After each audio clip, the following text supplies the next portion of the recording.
Tayo po sa panahon natin ngayon, pag tinanong kayo, sino ang Diyos? Sino si Kristo para sa inyo? Sino si Jesus? Ang hinihingi ng ating Panginoong Diyos kung ano ang dapat nating itugon ay magmula sa ating puso. Paano mo o sino ba at ano ba at paano mo nakilala ang Diyos? Ano ang ibibigay sa iyo na mula sa iyong puso na itutugon mo sa tanong ni Kristo? Kayo ang Diyos. Sa kilos pa lamang ng isang tao, kung ikaw ay makadiyos, kung kilala mo ang Diyos, sa kilos lamang ng isang tao, makikilala mo na kung siya ay nasa ating Panginoong Diyos.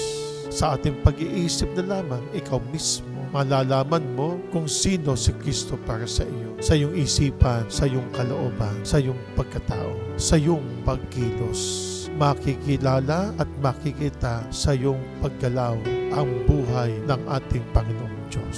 Sa iyong pagdarasal na walang humpay, sa iyong pananalangin na walang tigil, sa iyong pagdalo ng misa at pag-unawa sa banal na kasulatan, makikilala natin ng lubusan ang ating Panginoong Diyos. At bibigkain po natin, ikaw ang Kristo, ikaw ang Jesus na isinugo ng Amang nasa langit, ang nagtigtas sa amin, at ikaw ang bumubuhay sa amin.